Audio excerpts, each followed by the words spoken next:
Operation सिंदूर में अपनी अहम भूमिका देने वाले सूबेदार सतीश धत्रवाल आज रिटायर होकर अपने गांव बेदरखा जब वापस पहुंचे तो शानदार तरीके से उनका स्वागत हुआ। हर किसी ने उनको फूल मालाओं से स्वागत किया, आतिशबाजियां बजी और पूरे गांव में एक जश्न का माहौल देखने को मिला।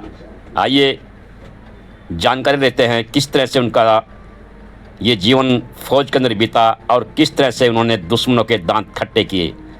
हमारे साथ उनकी जीवन साथी है, साथ में उनके बड़े भाई भी हैं। आइए जानते हैं उनके बड़े भाई ने किस तरह से ये तैयारियां की थी जो इतना शानदार भव्य कार्यक्रम बेलरखा गांव में नजर आया। आइए जानते हैं भाई साहब से। सबसे पहले तो आपके चैनल का मैं धन्यवाद करता हूँ। आपने बड़े अच्छे तरीके से कवरिंग की और जो आज का ये समारोह है बहुत ही शानदार समारोह रहा, बहुत ही खुशी का माहौल रहा। अच्छा, आज जैसे 30 साल पहले जब फौज में गए थे और आज का पल किस तरीके से देखते हो? इनके शुरू से ही देशभक्ति की भावना इनके भीतर फूट के भरी हुई थी और फौज में जाने का इनका जज्बा था और वो पूरा भी हुआ। और आज सपना जो इनका 30 साल की सर्विस करके पूरा करके आए हैं, बहुत अच्छा रहा। तो हमारे जो आने वाले जो युवा है जो फौजी बनना चाहते हैं उनके लिए आपका संदेश? मैं तो यही संदेश दूंगा कि भाई आप देश सेवा के लिए तैयार रहना चाहिए और समाज बड़ी इज्जत करता है। परिवार में ये अपने फौजी साहब भैया और भी पहले मेरे ताऊ जी थे, अब ये दूसरे नंबर पे ये छोटे भाई। फौजी साहब बहुत बहुत बधाई, सैल्यूट है आपको जो देश के लिए सेवा दी आपने 30 साल और जज्बा बड़ा आपके तो ईमानदारी से जो आपने काम किया और गांव ने जो स्वागत किया बहुत वो अद्भुत था, अकल्पनीय था। क्योंकि हमने जो आपका स्वागत देखा, जो 3 वाद्य अंतर लेके आए, संगीत था जो अलग हमारा विलुप्त हो चुका था वो लेके आए, बड़ा अच्छा लगा। तो आपको कैसा लगा? वो बहुत बढ़िया लगा सर, ये हमारा कल्चर था हरियाणा का। और सबसे पहले मैं मेरे पूरे गांव और आस पड़ोस के रिश्तेदार रिलेटिव दोस्त को बहुत बहुत धन्यवाद करूंगा। बहुत ही वंडरफुल उन्होंने मेरा वेलकम किया है रिटायरमेंट के बाद। मैं ये रिमेम्बर है हमेशा इसको। 30 साल के दौरान क्या बातें याद रही और अब लास्ट में क्या कुछ आपके मन में चला था? 30 साल में अच्छी अच्छी बातें याद है सब।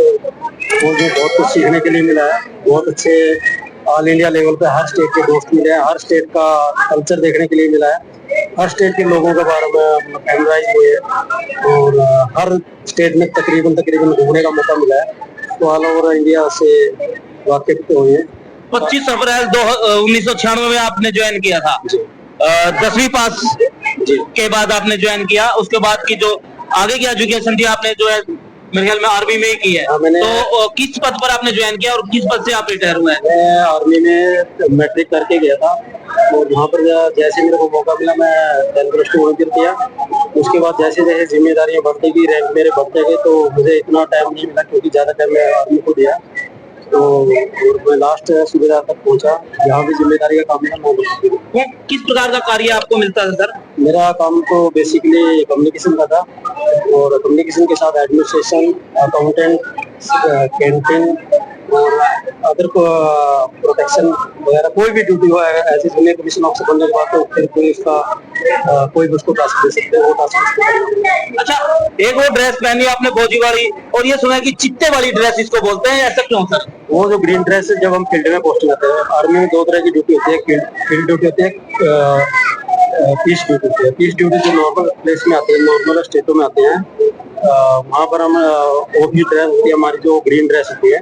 और जब हम बॉर्डर एरिया में जाते हैं तो वो चित्ता ड्रेस को कॉम्बैट ड्रेस बोलते हैं। लड़ाई के मैदान में या जो भी फील्ड एरिया या बॉर्डर एरिया उसमें वो कॉम्बैट ड्रेस बोलते हैं। तो कभी इजीली हमें जो भी 30 साल के दौरान पहनने का मौका मिला इसको? बहुत बार आधी लाइफ ये कॉम्बैट ड्रेस ही पहनी है। अच्छा, ये आधी लाइफ ही। अच्छा, कोई खास यादगार पल कोई खास रहा हो आपका 30 साल में? 30 साल में सबसे यादगार पल एक ही बार आया, इतना खुशी हुआ था जिसमें जब ऑपरेशन सिंदूर चला। ऑपरेशन सिंदूर और मेरे साथ जो अग्निवीर थे उनका जो जज्बा था और जो रात को 2:45 बजे हमारे ऊपर से एक फाइटर गया था, उसका इन्फॉर्मेशन मिला था हमें कि एक फाइटर आएगा, बट ये नहीं बताया गया था कि वो हमारा आएगा या पाकिस्तान का आएगा। तो बोला जब भी वो आता है तो आप अलार्म बजाना। मैं उसके पोस्ट पे था, 2 मेरे साथ अग्निवीर थे।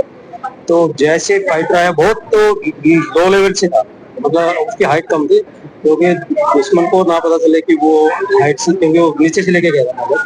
तो हम भी इतनी देर में जजमेंट नहीं कर पाए। जैसे आपको फाइटर की हमें आवाज सुनाई थी, अग्निवीर बोले सर फाइटर सर फाइटर। मैंने फटाफट जो अलार्म था उसके ऊपर हाथ मारा, अलार्म बजना शुरू हुआ और मेरे पास वाकी टाकी था, वाकी टाकी पे मैंने मैसेज कर दिया सर फाइटर क्रॉस हो गया। फिर मैंने इतना करने के बाद वो अग्निवीर से बोला कि फाइटर कहाँ से आएगा, बोला सर ये इंडिया की तरफ से आया था। मगर मैंने फिर फटाफट उसको क्या नाम है अलार्म को बंद किया कि भाई ये तो अपना ही फाइटर था, तो ये तो जाने दो। बिल्कुल। तो जीत के ऑपरेशन सिंदूर के जीत के जो हीरो है बेल्लरखा गांव के सतीश दत्तरवाल भी है, क्योंकि इन्होंने अपना रोल उसके अंदर अदा किया था। क्योंकि हर फौजी का रोल अलग अलग होता है, तो इनका भी रोल था, अहम रोल था। तो ये जो ऑपरेशन सिंदूर का जो सक्सेस मिली है हमें, तो इनका उसका श्रेय जो इनको भी जाता है। बहुत बहुत बधाई देते हैं सर। सर आखिरी में क्या कुछ कहना चाहेंगे आप? लेकिन इसमें उस ड्यूरेशन जो अग्निवीर का मैंने हौसला और उनके अंदर जो स्फूर्ति देखी, जैसे उन्होंने फाइटर की आवाज सुनी, वो एकदम पोजीशन लेके गन लेके बिल्कुल रेडी पोजीशन, बिल्कुल रेडी। उनके अंदर कोई डर नहीं था, कोई उनका हिम्मत थी। वो चीज मैंने देख के अग्निवीर को मैं बहुत खुश हुआ। बहुत आने वाले समय में क्या सोचा है सर? आने वाले समय में सर मैं एक तो गांव में जो वॉलीबॉल हो गया, क्योंकि मैं बेसिकली वॉलीबॉल ही खेला मैंने आर्मी करने से, तो वॉलीबॉल को मैं स्पॉन्सर करूंगा, गांव से टीम को मोटिवेट करूंगा, एक टीम भी बनाऊंगा। तो वॉलीबॉल मेरा बेसिकली गांव का एक गेम निकालूंगा अभी वॉलीबॉल का, ताकि लोग बच्चों को मोटिवेट करूंगा। इसी बहाने सुबह शाम उनका रनिंग वगैरह करूंगा। तो अगर गेम में आगे तो एक टीम बनेगी, और टीम बनेगी तो आपस में जुड़ेंगे बच्चे और नशा वगैरह से दूर। और समाज सेवा ही मेरा। एक फौजी जाता है, उसका रहता है कि देश के लिए सेवा करो।